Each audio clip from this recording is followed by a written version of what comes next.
ప్రభువును రక్షకుడైన యేసుక్రీస్తు నామమున ఈ యొక్క కల్వరి టీవీ చూస్తున్నటువంటి అందరికీ కూడా గ్రేసెస్ ప్యారడైజ్ మినిస్ట్రీస్ తరపున శుభాభివందనాలు తెలియజేస్తున్నాను. ఈ యొక్క నూతన సంవత్సరంలో ఎట్లా ఉన్నారు? మరి నూతన సంవత్సరంలో ఏమైనా తీర్మానాలు తీసుకున్నారా? కొత్త జీవితంలోకి పెట్టాలి అంటే మనం కూడా కొన్ని పాతవి తీసివేసుకుని క్రొత్త వాటిలో మనము నింపబడాలి. మరి ఈ పాతవి కొత్తవి అన్నవి ఏమిటో వాక్యానుసారంగా ధ్యానం చేసి మనము రక్షించుకుందాము. జకరయాకి రాసినటువంటి గ్రంథము 9వ అధ్యాయంలో ఒక మాట ఉంది. 9వ అధ్యాయము 10వ వచనంలో, బంధకములలో పడియుండియు నిరీక్షణ గలవారులారా మీ కోటను మరలా ప్రవేశించుడి, రెండంతలుగా మీకు మేలు చేసేదనని నేడు నేను మీకు తెలియజేస్తున్నాను. బంధకములో పడియుండియు నిరీక్షణ కలిగినటువంటి వారులారా, మరి అందరూ కూడా ప్రతి వారు కూడా ఏవో ఒక బంధకాలు ఉంటూనే ఉంటాయి. మేము సంతోషంగా ఉన్నాము, ఆనందంగా ఉన్నాము, మాకు ప్రాబ్లమ్స్ లేవు అని చెప్పేవాళ్ళు ప్రపంచంలో ఎవ్వరూ లేరు.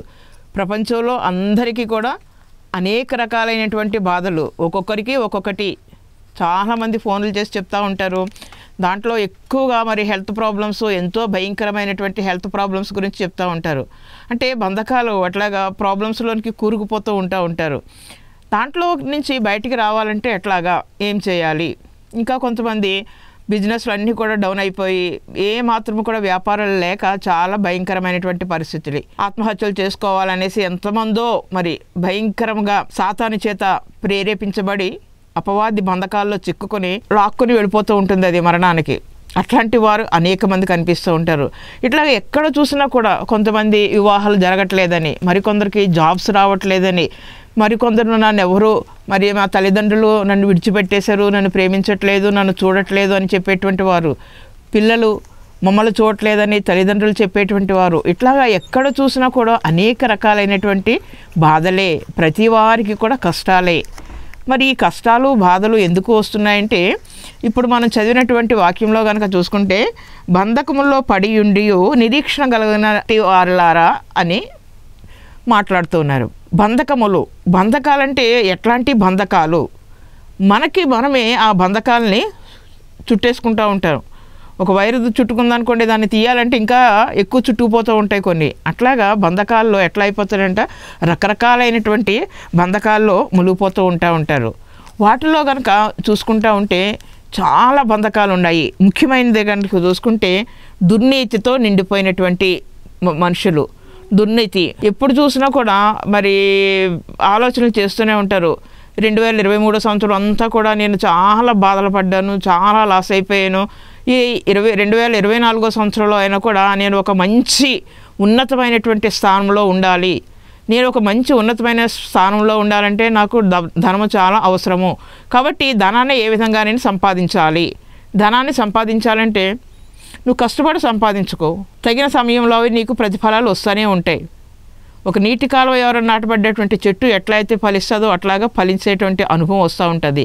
కానీ అట్లా కాకోకుండా కేవలము ఏదో ఒక రోజులోనే లేకపోతే కొన్ని రోజుల్లోనే కష్టపడుకోకుండా, బాధపడుకోకుండా, శ్రమ పడుకోకుండా కోటీశ్వర్లు అయిపోవాలంటే అది అయ్యేటువంటి పని కానే కాదు. కానీ చాలామంది ఆలోచన చేస్తూనే ఉంటారు, దుర్నీతితోటి ఆలోచనలు చేస్తూ ఉంటారు. ఎవరిని ముంచాలా, ఏ విధంగా ధనాన్ని సంపాదించాలా అనుకుంటూ ఉంటారు. మరి ఇట్లాంటి ఈ బంధకాలు ఇంకా చూసుకుంటే అవిశ్వాసము. ఒక్కొక్కసారి భర్త తిడతా ఉంటాడు భార్యని, నీకు అనుమానం ముందు పుట్టే తర్వాత నువ్వు పుట్టావని చెప్తూ ఉంటారు. ఎందుకు? నేను ఎవరితో మాట్లాడినా నీకు అనుమానమే, నేను ఎవరికి ఫోన్ చేసినా నీకు అనుమానమే అని భర్తనే భార్యని భర్త ఇట్లా అనుమానించుకోవడమే సరిపోతూ ఉంటుంది. అవిశ్వాసము ఎక్కడ కూడా కొంచెం కూడా విశ్వాసం అనేది లేకోకుండా ఉంటుంది. మరి ఇట్లాగా రకరకాలైనటువంటి బంధకాలు, ఈ బంధకాలు అన్నీ కూడా చూసుకుంటే కొన్ని బంధకాల గురించి మనం ఈరోజు ధ్యానం చేద్దాం. మొట్టమొదటిగా దుర్నీతి అని చెప్పాను. తర్వాత రెండవదిగా చూసుకుంటే అవిశ్వాసము. మూడవది చీకటి. హృదయం నిండా చీకటి ఉంటే మరి వాళ్ళకి లోకమంతా కూడా ఎట్లా కనపడుతుంది అంటే చీకటిగానే కనపడుతూ ఉంటుంది. చీకటి కార్యాలే అన్నీ కూడా చేయడం జరుగుతూ ఉంటుంది. ఎప్పుడు చూసినా కూడా మరి వెలుగు సంబంధంలో వాళ్ళు ఉండరు. భయంకరమైనటువంటి దుర్వ్యాపారాలు చేయడానికి ముందుకు పోతూ ఉంటారు. హత్యలు కానీ, వ్యభిచారం కానీ, మరి దొంగతనాలు ఇట్లా అన్నీ కూడా చేయాలని ఆలోచనలో జరుగుతూ ఉంటుంది. యోచన ఎప్పుడు చూసినా కూడా ఎంత తొందరగా మనము ధనవంతులు అయిపోవాలా అనేసి ఆలోచన చేస్తూ ఉంటారు. ఇంకా కనుక చూసుకుంటే విగ్రహాలతో నిండిపోయినటువంటి హృదయాలు ఉంటాయి. భయంకరమైనటువంటి విగ్రహారాధన. ఇంకా చూస్తే కొంతమంది ఎట్లా ఉంటారంటే ఏది దొరకలేదు అమ్మడానికని చెప్పి తన యొక్క శరీరాన్ని అమ్ముకునేటువంటి వారు ఎక్కువైపోయారు. పూర్వకాలంలో మరి ఆడవాళ్ళు ఎక్కువగా ఈ యొక్క వ్యభిచారానికి ఎవరో నన్ను మోసం చేశారు, నన్ను నమ్మించి తీసుకుని వచ్చారు, నన్ను ఇక్కడ రెడ్ లైట్ ఏరియాలో అమ్మేశారు, లేకపోతే నేను అట్లా మోసపోయాను, నేను బ్రతకడానికి నాకు ఏ దారి లేదు, నేనేమి చేయలేను, కాబట్టి నా శరీరాన్ని నేను అమ్ముకుంటున్నాను అని చెప్పేసి వ్యభిచారం చేసేటువంటి వారు చాలామంది ఉన్నారు. మరి అట్లాగే ఆడవాళ్ళు అనుకుంటే ఈ రోజుల్లో మగవారు కూడా అట్లాగే తయారయ్యారు. అటు ఆడవాళ్ళు కానీ ఇటు మగవాళ్ళు కానీ ఎవరైనా కూడా తమ యొక్క శరీరాన్ని అమ్ముకుంటూ భయంకరమైనటువంటి పాపంలోనికి నెట్టివేయబడుతూ ఉన్నారు. మరి అట్లాగా పాపము ఎక్కడ చూసినా కూడా చీకటి కార్యాలు భయంకరమైనటువంటి జరుగుతూ ఉన్నాయి. మరి అట్లాంటి బంధకాల్లో పడిపోతూ ఉన్నారు. అపవిత్రత, భయంకరమైనటువంటి అపవిత్రత. మరి వీటిలో చుట్టుకుపోయి ఉంటే ఎక్కడ మనిషికి రక్షణ అనేది దొరుకుతూ ఉంటుంది, ఎక్కడ మనిషికి సంతోషం అనేది ఉంటుంది, ఎక్కడ మనిషికి సుఖజీవనం ఉంటుంది అంటే మరి 2023 సంవత్సరం అన్నింటిలో కూడా ఇవన్నీ కూడా నీ యొక్క హృదయంలో ఉన్నాయేమో ఒక్కసారి నీకు నువ్వు ఆలోచన చేసుకో. నీ యొక్క హృదయంలో నుంచి వీటన్నిటిని కూడా మొట్టమొదటిగా తీసివేసుకోవాలి. ఎందుకంటే ఇవి పైకి కనిపించేటువంటివి కావు, అన్నీ కూడా హృదయంలో ఉండేటువంటివి, హృదయ ఆలోచన చొప్పున జరిగేటువంటివి. మొట్టమొదటిగా ఈ యొక్క అవిశ్వాసము. విశ్వాసికి అవిశ్వాసికి మరి ఎక్కడ పొత్తు? మనం ప్రభువులోనికి వచ్చాము, యేసుక్రీస్తుని సొంత రక్షకుడిగా నమ్మనటువంటి వారు కూడా చాలామంది ఉన్నారు. కానీ మరి అవిశ్వాసం అన్న దాంట్లో నుంచి గనక మనం తీసివేసుకుంటే ఎట్లా మారుతాం? మనము విశ్వాసి కింద మనం మారుతాము. విశ్వాసము కలిగి నిరీక్షణ కలిగి ఉన్నటువంటి వారికి మరి ప్రభు చెప్తున్నటువంటి మాట ఏంటనమాట, తిరిగి నా దగ్గరికి రండి అని ఆయన దినవెల్లా 2 చేతులు కూడా చాచి మన కోసం ఆయన చూస్తూ ఉన్నారు. మరి ఎంతమంది తిరిగి ఆయన కోటలోనికి రావడానికి ప్రయత్నం చేస్తున్నారు? మరి ఎట్లాగా ఈ యొక్క చీకటి సంబంధమైనటువంటి కార్యాలను విడిచిపెట్టాలి, దుర్నీతిని విడిచిపెట్టాలి. దుర్నీతిని విడిచిపెట్టి నీతి కార్యాలు మనం చేయడం మొదలుపెట్టాలి. నీతిమంతుడు ప్రభు అయినటువంటి యేసుక్రీస్తు ఆయన నీతిమంతుడు. ఆయన ఏ విధంగా ఈ లోకంలో ఉన్నప్పుడు జీవించి చూపించారో ఆ విధంగా మనము కూడా జీవించడము మొదలుపెట్టాలి. మరి అట్లాగా మనము నీతి పరులుగా మనము జీవించాలి. చాలామంది ఎట్లా ఉంటారంటే దుర్నీతితోటి నిండిపోయి ఉంటారని చెప్తూ ఉంటాను. ఒకసారి మరి యేసేపుని తీసుకుని వాళ్ళ అన్నదమ్ములు ఏం చేశారు, చంపేయాలని ఆలోచన చేశారు. కానీ మరి చంపకుండా అక్కడ ఉన్నటువంటి ఆ గోతులో పడవేయడం జరిగింది. మళ్ళా తర్వాత అతన్ని 20 వెండి నాణాలకి అమ్మివేయడం జరిగింది. మరి అమ్మివేసినప్పుడు అతన్ని ఎక్కడికో తీసుకుని వెళ్ళిపోయారు. ఐగుప్తికి అతను వెళ్ళిపోయాడు. ఐగుప్తికి అక్కడికి వెళ్ళిపోయినప్పుడు కనుక చూసుకుంటే అతని పరిస్థితి ఎట్లా ఉంది? భయంకరమైనటువంటి పరిస్థితి, భాష రాదు. మరి అయినా కూడా అతను ఏమాత్రము కూడా మరి దిగులు పడుకోకుండా తనకిచ్చినటువంటి పనిని, దేవుడు తనకి చెప్పినటువంటి మాటల్ని ఎంతగానో శ్రద్ధగా హృదయంలో పెట్టుకుని అతను పనిచేయడం ప్రారంభించాడు. పొతీఫర్ ఇంట్లో కూడా చాలా చక్కగా అతను పనిచేయడం వలన అక్కడ అతను దీవించబడ్డాడు. గోతిలో పడవేసినా కూడా అక్కడి నుంచి పొతీఫర్ ఇంటికి వచ్చినా కూడా మరి పొతీఫర్ ఇంటిలో మరి భయంకరమైనటువంటి పాపము ఎదురు చూస్తూ రమ్మని ఎంతగా వేధించినా కూడా ఏ మాత్రము కూడా కొంచెము కూడా ఆశ పడుకోకుండా, ఏ మాత్రము కూడా మరి వెళ్ళాలి అన్నటువంటి తలంపు లేకోకుండా, పాపము చేయడానికి అవకాశం ఉన్నా కూడా ఏ మాత్రం కూడా పాపము వైపు చూడుకోకుండా, దుర్నీతిని వెంబడించుకోకుండా నీతిమంతుడుగా అతను ఆగిపోయాడు. మరి అక్కడ ఆ పొతీఫర్ని చంపేయచ్చు, ఆ ఆశ అంతా ఇతనే తీసుకోవచ్చు, అతని భార్యని మరి చక్కగా మ్యారేజ్ చేసుకోవచ్చు. ఇట్లా ఎన్ని రకాలు ఉన్నా కూడా అతను దేని గురించి కూడా ఆశపడలేదు, దుర్నీతిని అతను వెంబడించలేదు. అప్పుడు ధర్మశాస్త్రం లేదు, తనకి నీతి గురించి కానీ లేకపోతే దాన్ని మరి హెచ్చరించడానికి కానీ అక్కడ యాజకులు ఎవరూ లేరు, తల్లిదండ్రులు లేరు. మరి అయినా కూడా ఏ మాత్రము కూడా దుర్నీతిని వెంబడించగా నీతిని అతను వెంబడించాడు. మరి అతనికి వచ్చినటువంటి బహుమానం ఏంటంటే జైలు. మరి జైల్లో ఉండిపోయాడు, 3 సంవత్సరాలు ఉండిపోయాడు. మరి జైల్లో ఉన్నా కూడా, అక్కడ వెళ్ళినా కూడా అతను ఏమాత్రం కూడా అశ్రద్ధ చేయకోకుండా తనకి ఇచ్చినటువంటి పనిని ఎంతో శ్రద్ధతో అతను చేయడం మొదలుపెట్టాడు.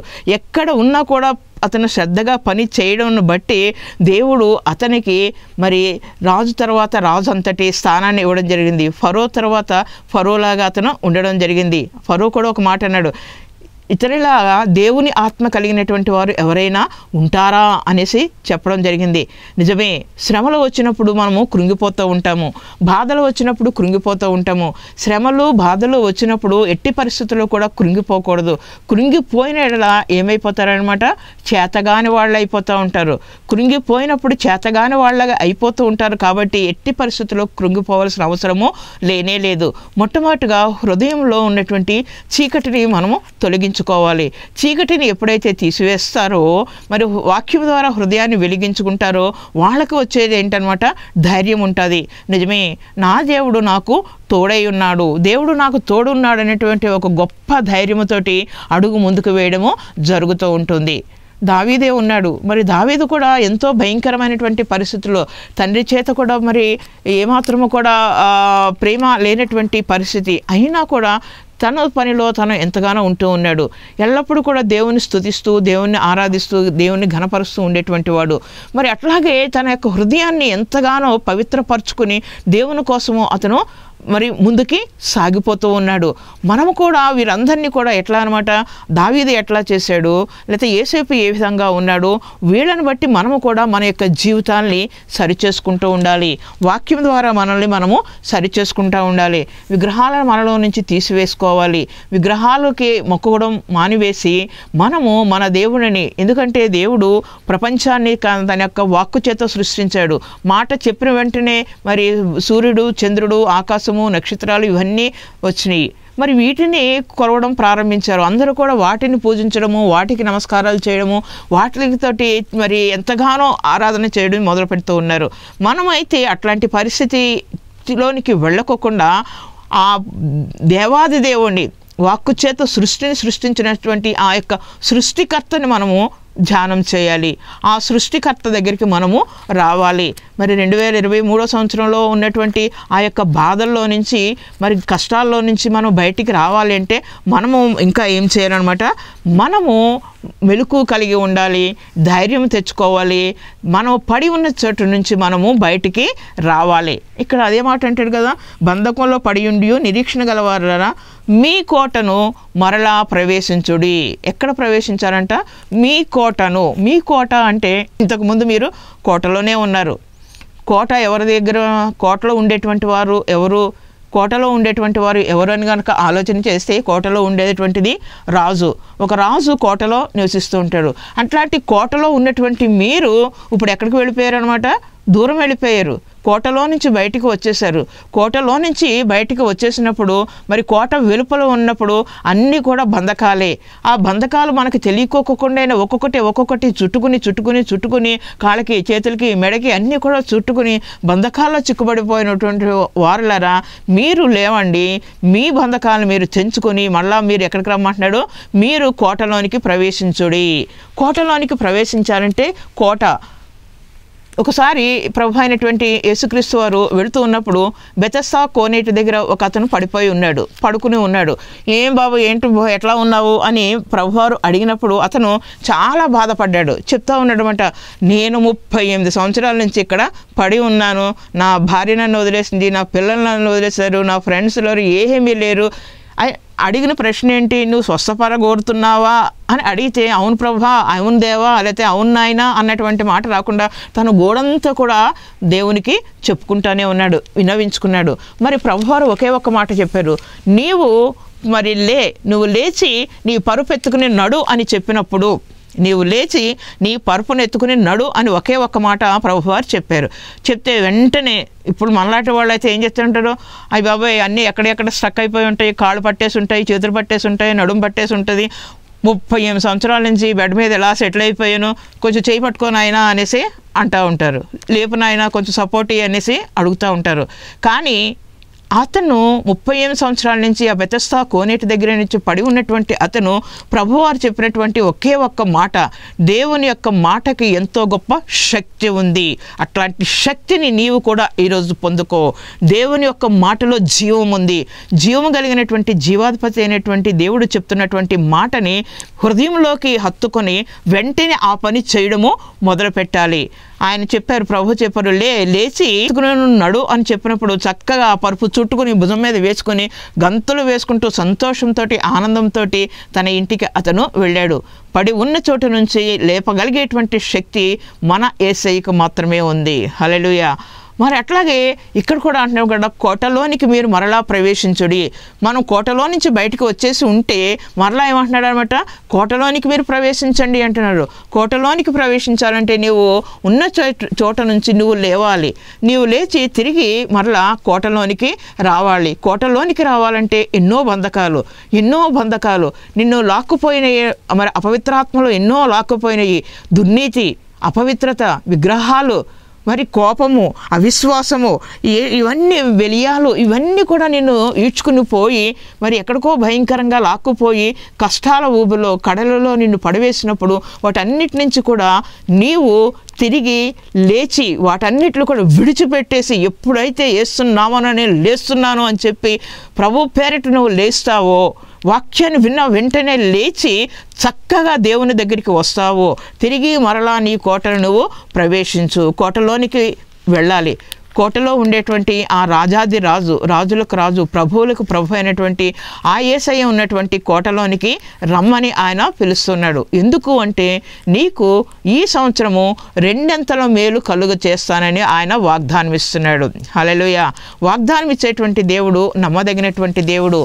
ఆయన చెప్పినటువంటి మాట ఏంటన్నమాట, నీకు నేను వాగ్దానం చేస్తున్నాను, 2 కృపని నీకు అనుగ్రహిస్తాను, 2 దీవెన నీకు ఇస్తాను, విశ్వాసంతో నా దగ్గరికి రమ్మని చెప్తున్నప్పుడు మరి ఇంకా పడి ఉన్నటువంటి చోటునే ఉంటే నీకు మేలు అన్నది జరగదు.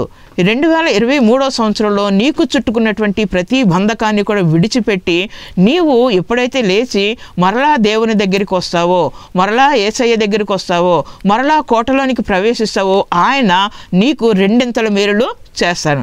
మరి దావీదు కూడా అదే మాట చెప్తున్నాడు, నా శైలమా, నా కోట, నా రక్షణ దుర్గమా అని ఎంతగానో దేవుణ్ణి స్తుతిస్తున్నాడు. కోటలో ఉన్నటువంటి వాళ్ళకి ఉండేది రక్షణ, భద్రత, ఏ మాత్రం కూడా అభద్రతా భావం అనేది లేకోకుండా మంచి చక్కగా అక్కడ కోటలో ఉండడానికి అవకాశం ఇస్తూ ఉన్నాడు. ఏ మాత్రం కూడా భయపడవలసినటువంటి అవసరము లేదు. మన కోట, మరి రక్షణ శృంగము ఆయనే, మన కేడెము ఆయనే. ప్రభు దగ్గరికి మనకు వచ్చినప్పుడు మనకి ఏమైనా కలుగుతుందంట, 2 మేలులు కలుగుతాయనేసి చెప్తున్నారు. ఎట్లాంటి స్థితిలో ఉన్నా కూడా, ఎట్లాంటి పడిపోయినటువంటి స్థితిలో ఉన్నా కూడా, ఎట్లాంటి బంధకాల్లో ఉన్నా కూడా మళ్ళీ ఏమంటున్నాడు అనమాట, విశ్వాసంతో ప్రార్థన చేయమంటున్నాడు. విశ్వాసం కలిగి ఉండాలి. పేతురుని ఒకసారి బంధించినప్పుడు అతను పడుకుని ఉన్నాడు. అర్ధరాత్రి అయిపోయింది. చుట్టూరు 16 మంది సైనికులు కాపలా కాస్తున్నారు. కానీ మరి ఆయన విశ్వాసంతో ఆయన పడుకున్నాడు. ఆయన అనుకున్నది ఒకటే మాట అనమాట, బ్రతికితే క్రీస్తే, చనిపోతే నేను హాయిగా పరలోకంలో ఉంటాను అనుకున్నాడు, దేవుని దగ్గర ఉంటాను అనుకున్నాడు. భారమంతా కూడా దేవుని మీద వేసినప్పుడు మరి ఎప్పుడైతే దేవుని యొక్క దూత అక్కడికి వచ్చిందో, అక్కడ సంఘము ప్రార్థన చేస్తుంది, ఇక్కడ ఈయన కూడా చక్కగా మరి ప్రభు మీద విశ్వాసముతోటి, ఏమాత్రము కూడా అవిశ్వాసానికి తావు లేకోకుండా పూర్తి విశ్వాసంతో ఆయన ఉన్నాడో, దేవుని యొక్క దూత వచ్చి పేతురుని లేపింది. పేతురు లేనాయన అనగానే పేతురు లేచాడు. లేచిన వెంటనే నీ నడుము కట్టుకో, టువాలు పెట్టుకో, నీ చెప్పులు వేసుకో, నడు అంటే ఆయన అనుకుంటున్నాడు ఏదో కల వస్తుంది, ఏదో దర్శనం వస్తుంది అనుకుంటున్నాడు. చక్కగా బయటకు వచ్చాడు. మరి తలుపులన్నీ కూడా, వాటికి ఉన్నటువంటి లాక్స్ అన్నీ కూడా ఆటోమేటిక్గా ఓపెన్ అయిపోయినాయి, డోర్స్ అన్నీ ఓపెన్ అయిపోయినాయి. మరి 1వ ద్వారము 2వ ద్వారము దాటేసిన తర్వాత మరి వీధుల్లోనికి వచ్చిన తర్వాత దేవుని యొక్క దూత అక్కడి నుంచి వెళ్ళిపోవడం జరిగింది. హల్లెలూయా. మనము కూడా అట్లాంటి విశ్వాసం కలిగి ఉండాలి. ఆ విశ్వాసాన్ని తీసివేయాలి. విశ్వాసం ఎప్పుడైతే మనకు ఉంటుందో మనము అప్పుడే గొప్ప మేలును మనము చూడగలుగుతూ ఉంటాము. అట్లాంటి మేలు పొందుకోవాలంటే విశ్వాసం కావాలి. మరి అట్లాగే ఒక యోబునే మనం చూసుకుందాము. యోబు కూడా మరి ఎంతో ప్రార్థనాపరుడు, నీతిమంతుడు, విశ్వాసం కలిగినటువంటి వాడు. అయినా కూడా మరి ఒకసారి అతనికి కూడా భయంకరమైనటువంటి శ్రమలు వచ్చినాయి. ఎట్లాంటి శ్రమ అంటే ఎవ్వరికి ప్రపంచంలో అట్లాంటి శ్రమ రాకూడదు, అంతటి ఘోరమైనటువంటి శ్రమ అతనికి వచ్చింది. 10 మంది బిడ్డలు కూడా చనిపోయారు. మరి అందరూ చనిపోయారు. ఉన్నటువంటి ఆస్తులన్నీ పోయినాయి, పొలాలన్నీ కాలిపోయినాయి, జంతువులు అంటే మరి పశువులు ఇవన్నీ కూడా వేరే వాళ్ళు తోలుకొని వెళ్ళిపోయారు. ఏమీ లేకపోకుండా మరి ఎంత భయంకరమైనటువంటి పరిస్థితుల్లోకి అతను నెట్టివేయబడ్డాడు. అయినా కూడా మరి అతను ఏమీ కూడా ఒక్క మాట కూడా మాట్లాడతలేదు. తనను తాను శపించుకున్నాడు. అయ్యో, నేను పిండముగా ఉన్నప్పుడే చనిపోయి ఉంటే నాకు ఈ బాధ ఉండేది కాదు కదా అనుకున్నాడు. తర్వాత మరలా మరి సాతాను యొక్క ప్రేరణ తోటి మరి అక్కడ అతనికి భయంకరమైనటువంటి వ్యాధి కూడా వచ్చింది. ఆ తల అరికాల మొదలుకొని తల వరకు కూడా భయంకరమైనటువంటి పుండ్లు వచ్చినప్పుడు కనీసం గోక్కోవడానికి కూడా అతనికి అవకాశం లేక మరి మెయిన్ అక్కడెక్కడో మట్టిలో దుమ్ములో కూర్చుని ఆ ధూళిలో కూర్చుని మరి ఎంతగానో విలిపిస్తూ ఎంతగానో బాధపడుతూ ఉంటే అతని యొక్క భార్య కూడా వచ్చి ఒకే ఒక మాట ఉంది, ఇంకా ఏంటి, ఇంకా దేవుడు దేవుడు అనుకుంటున్నావు, దేవుని శపించి నువ్వు కూడా దేవుణ్ణి తిట్టి నువ్వు కూడా చనిపోరాదా అనేసి ఒక మాట అంటే ఆమెను కూడా అతను ఏమన్నాడంట, ఒకే ఒక మాట అన్నాడు, నీవు మరి ఎట్లా మాట్లాడుతున్నావు, బుద్ధిహీనురాగా నువ్వు మాట్లాడకు, బుద్ధిమంతురాలుగా ఉండు అనేసి అక్కడ చెప్తూ ఉన్నాడనమాట. యోబు తన భార్యను కూడా ఏ మాత్రము కూడా ఒక్క తిట్టు కూడా తిట్టుకోకోకుండా దేవుడు అన్నీ ఇచ్చాడు, అన్నీ ఇవ్వడానికి ఆయనకు అర్హత ఉంది, అన్నీ తీసుకుపోవడానికి కూడా ఆయనకి అర్హత ఉంది. 3 రాళ్ళలా నీవు మాత్రము మాట్లాడొద్దు అనేసి తన యొక్క భార్యను కూడా అక్కడ అంటూ ఉన్నాడు. అంటే అతను ఎంతగా ఓర్చుకున్నాడో మనకి తెలుస్తుంది. ప్రతి విషయం గురించి కూడా ఏ మాత్రం కూడా తనను తాను అయ్యో నా కుమారులు పోయారు, నా కుమార్తెలు పోయారు, నా మనవలు పోయారు ఇట్లా అని ఎంతగా బాధపడుతూ ఉన్నాడు, తనను తాను శపించుకుంటున్నాడు. కానీ ఎవరిని కూడా మెయిన్ అక్కడ ఉన్నటువంటి మన ముఖ్య ఉద్దేశం ఏమిటి అంటే ఆయన తన యొక్క హృదయంలో కానీ నోటి ద్వారా కానీ దేవుని ఒక్క మాట కూడా అతను అనలేదు, దేవుని ఏ మాత్రం కూడా నిందించలేదు, దేవుని ఏ మాత్రం కూడా శపించలేదు. అంటే అతని యొక్క విశ్వాసం ఎంత గొప్పదో మనకి అర్థమవుతుంది. అట్లాంటి విశ్వాసము మనము కూడా కలిగి ఉండాలి. మరి పరీక్షలు వస్తూ ఉంటాయి, శోధనలు వస్తూ ఉంటాయి. ఈ 2023 సంవత్సరంలో ఎన్నో భయంకరమైనటువంటి శోధనలు వచ్చి ఉండవచ్చు. అయినా కూడా ఇంకా జీవంతో ఉన్నావు అంటే మరి ఆ యొక్క శోధనలోంచి అన్నిటిలోంచి కూడా మనం దేవుని దగ్గరికి వచ్చినప్పుడు ఏం పొందుకుంటాం అనమాట, రెట్టింపు దీవెనలు పొందుకుంటూ ఉంటాము. యోబుకి కూడా అట్లాగే జరిగింది. కొన్ని సంవత్సరాలు అయిన తర్వాత యోబు ఎంతగా దీవించబడ్డాడు మనందరికీ కూడా తెలుసు. మరి చక్కటి కుమార్తెలను ఇచ్చారు, చక్కని కుమారులను ఇచ్చారు, అందరినీ కూడా దేవుడు ఇవ్వడం జరిగింది. 2 మేలులు దేవుడు యోబుకి అనుగ్రహించడం జరిగింది. హల్లెలూయా. 2023లో ఏదో పోగొట్టుకున్నాను అనేటువంటి బాధ కష్టములో ఉంటే వాటన్నిటిని కూడా విడిచిపెట్టి నీ యొక్క బంధకాల నుంచి నీవే వాటిని తెంపుకొని నీ దేవుడైనటువంటి యేసయ్య దగ్గరికి రా. నీవు మరలా తిరిగి కోటలోనికి ప్రవేశించు. నువ్వు ఎక్కడ వేసిన గొంగళే అక్కడే అన్నట్టుగా అక్కడే ఉంటే కాదు, నువ్వు లేవాలి. ఆ యొక్క బెతస్దా కోనేటి దగ్గర పడి ఉన్నటువంటి వ్యక్తి ఏ విధంగా అయితే లేచి దేవుని మాట చొప్పున నడుచుకుంటూ చక్కగా సంతోషంతో ఆనందంతో తన యొక్క గృహానికి వెళ్ళాడో అదేవిధంగా మరి పేతురు యోహాను వెళ్తున్నప్పుడు కూడా అక్కడ ఒక కుంటివాడు చక్కగా లేచి మా దగ్గర వెండి బంగారాలు లేవు కానీ దేవుడిచ్చినటువంటి శక్తి ఉంది అని చెప్పి ఎప్పుడైతే యేసు నామమున లేచి నడు అని చెప్పినప్పుడు అతను లేచి చక్కగా గంతులు వేసుకుంటూ ఇంటికి పరిగెత్తలేదు, దేవాలయంలోనికి అతను వెళ్ళడం జరిగింది. మనము కూడా ఈ యొక్క 2024 సంవత్సరంలో ఎవరి దగ్గరికి రావాలి అంటే దేవుని దగ్గరికి రావాలి. కోటలోనికి మనము ప్రవేశించాలి. ఆ కోట మన శైలము మన ప్రభు అయినటువంటి యేసుక్రీస్తే. 2 ఆయన మీకు మేలు చేస్తాననేసి ఆయన తెలియజేయడం జరిగింది. వారి యొక్క జీవితాలే కాదు, ఈనాడు అనేక మంది లేచి సాక్ష్యాలు చెప్తున్నారు. మేము ఎన్నో భయంకరమైనటువంటి పరిస్థితుల్లో ఉన్నాము, కానీ ఎప్పుడైతే మేము దేవుని దగ్గరికి వచ్చామో దేవుని యొక్క కృపను మేము పొందుకున్నాము. మా జీవితంలో కూడా అదే జరిగింది. నేను ఇప్పుడు కూడా అదే మాట చెప్తూ ఉంటాము. భయంకరమైనటువంటి అప్పుల ఊబులో నుంచి దేవుడు మమ్మల్ని లేవనెత్తాడు. భయంకరమైనటువంటి పరిస్థితుల్లో నుంచి దేవుడు మమ్మల్ని లేవనెత్తడానికి కారణము మేము పడి ఉన్న చోటనే ఉండకోకుండా ఎప్పుడైతే దేవుని దగ్గరికి వచ్చామో దేవుడు మమ్మల్ని దీవించాడు. మమ్మల్ని దీవించినటువంటి దేవుడు మిమ్మల్ని దీవించడా? మమ్మల్ని ఆశీర్వదించినటువంటి దేవుడు మిమ్మల్ని ఆశీర్వదించడా? రండి, దేవుని దగ్గరికి రండి. ఆయన చెప్తున్నటువంటి మాట ఏంటంటే మీలో ఉన్నటువంటివి అన్నీ కూడా తీసివేసుకోండి. ముఖ్యంగా అవినీతిని తీసివేసుకుని నీతిమంతులుగా మీరు ఉండండి. దుర్నీతిని తీసివేసి మరి నీతిమంతులుగా ఉండండి. అవిశ్వాసాన్ని తీసివేసి విశ్వాసులుగా మీరు ఉండండి. చీకటి సంబంధులుగా కాకుండా వెలుగు సంబంధులుగా మీరు ఉండండి. బెలియాలలా కాకుండా క్రీస్తులాగా మీరు జీవించండి. అపవిత్రతను పోగొట్టుకుని పవిత్రతలోకి ఎప్పుడైతే వస్తారో అప్పుడే ప్రభు అయినటువంటి యేసుక్రీస్తు యొక్క గొప్ప దీవెన నిండైనటువంటి మరి ఆ ఆశీర్వాదాలు అన్నీ కూడా పొందుకోగలుగుతారు. ఈ యొక్క 2024వ సంవత్సరం అన్నిట్లో కూడా దేవుడు రెండింతల మేలు చేయడానికి ఆయన చూస్తూ ఉన్నాడు. మీరు పడి ఉన్నటువంటి చోట నుంచి లేచి బంధకంలో పడి ఉండి నిరీక్షణ కలిగి ఉన్నటువంటి వారలారా మీ కోటను మరలా ప్రవేశించండి, రెండంతలుగా మీకు మేలు చేసేదనని నేడు నేను మీకు తెలియజేస్తున్నాను. అట్లాంటి కృప మరి మేలు ఈ 2024వ సంవత్సరంలో మీరందరూ కూడా పొందుకోవాలనేసి నా యొక్క కోరిక. దేవుడి వాక్యాన్ని దీవించునుగాక. ప్రార్థన చేస్తాను.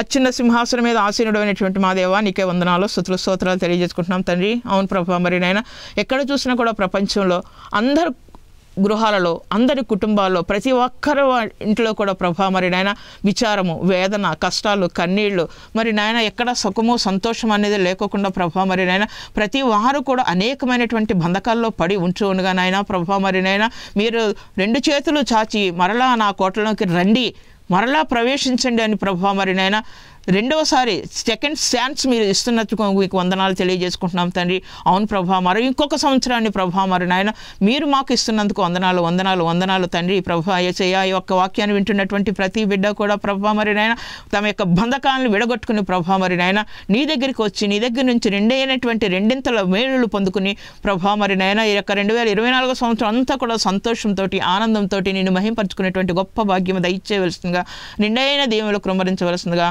మా ప్రభువుని బట్టి వేడుకుంటున్నాం తండ్రి. ఆమేన్. మన తండ్రి అయిన దేవుని ప్రేమయు మన ప్రభు అయిన యేసుక్రీస్తు కృపయు పరిశుద్ధాత్మ యొక్క అన్య సహవాసము సదాకాలము ఈ యొక్క కల్వరి టీవీ చూస్తున్న ప్రతి బిడ్డ మీద కృమ్మరించబడునుగాక. ఆమేన్.